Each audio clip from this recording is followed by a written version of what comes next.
This is Jesse Bernal. However, he is better known to his family and friends as Chewy. He has been teaching at Garden City High School for 10 years. He has been a part of the broadcasting program as well as coaching forensics. Outside of school, Bernal is a husband, father, son, and friend to many, which is why on April 27th, 2013, many were shocked when he had suffered a heart attack. We had gone to Topeka that weekend for an alumni event for Washburn, where Mr. Bernal graduated from. Mr. Bernal played rugby and we cheered him on. And then afterwards, he began to say that he just didn't feel very good. Chewy played in the 2 games before the alumni game, but he didn't play in the alumni game. Played fine, played real well. Then everyone went to a bar in Topeka, Kansas called Specs, where they had the social event afterwards. At that point, he was still not feeling well and said he was going to get some air.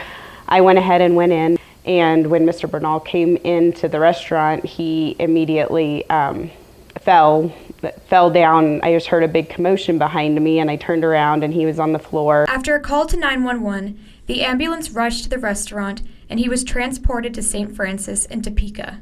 And I just remember Mr. Bernal sitting there, and at that point they hadn't fully sedated him, so his body was involuntarily kind of jerking and moving, and his eyes kept rolling back in his head. And that's when, for me, I thought, okay, that's not Chewy, that's not Mr. Bernal, that's not my husband, and it might, this might be him from now on. And so at that point, that's when my mind started thinking in terms of, okay, now I've got to focus on, if he doesn't make it through this, if he doesn't come out of this, what are we going to do next? When you have a 31-year-old person, you're not thinking a heart attack. So we were pretty convinced that maybe he had just had some kind of concussion, maybe from the rugby or something like that. A heart attack at 30 being the official diagnosis. The doctors decided to put Bernal in a coma to avoid further brain damage.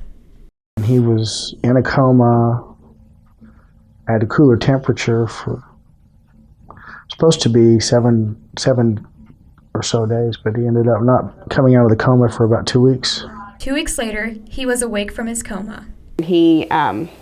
When he said, "Janae, how did this happen?" that was the first thing he said, and I was just so excited, and that's when I cried, because it was just so nice to hear my name, that he actually knew who I was. And an hour later he was cracking jokes and things like that, and it was like, okay, he's gonna be all right. My first real memory, oh boy. With no recollection of what had happened to him or how long he had been out, confusion struck. I definitely remember saying to my wife, what happened to me. And I just came out of a coma, so I didn't realize I was in a coma.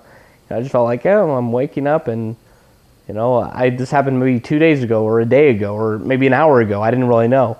So he spent many weeks in the hospital after that, recovering, just getting stronger day by day. Several setbacks, and ultimately he'd pull through. And then we did get released to go to a rehab facility in Wichita. Bernal had been sent to Via Christi in Wichita, Kansas for rehab treatment. Originally they told us he'd be there for about 3 weeks, and we were only there for 8 days, and they dismissed him because he really did kick it in gear and just just did everything they asked. He went above and beyond to prove that he could do it. The love that my family and friends gave me was paramount in my recovery. All the prayers that were said for me by people who weren't that religious either. However, one person in particular really stood out to him in his recovery. My wife was unbelievable during this entire time. She deserves a sainthood because of all the things she had to endure, and all the bills she had to pay, and all the the phone calls she had to make, and with all these people, and had to communicate with. She was great on Facebook, and she just communicated with everybody and let them know how I was doing daily. And by that next January, Bernal was ready to return to teaching. I think maybe it was October of that next year when I started filling out all the paperwork for the new radio station. I was like, I got to get back to doing this. It's what I do. It's what I'm useful for, and so I needed to just get back to doing that.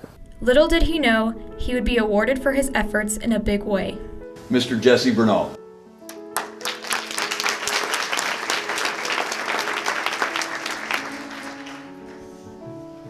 Wow. Certainly I was very gracious for winning this, and certainly surprised because, you know, I was amongst the best educators in Finney County, so it was one of those things that when they called my name, yay, great. And I looked at my dad and I saw my wife, and my wife was just doing that, so it was good to see her excited. With a new chance at life, nothing goes unappreciated. I think the biggest thing that's been changed for me has been, of course, I don't take anything for granted. I know that tomorrow could be my last day ever, you know, and then I'm going to make the best of every single day, and I'm not going to let one moment waste. For BBS TV, I'm Sarah Beltran.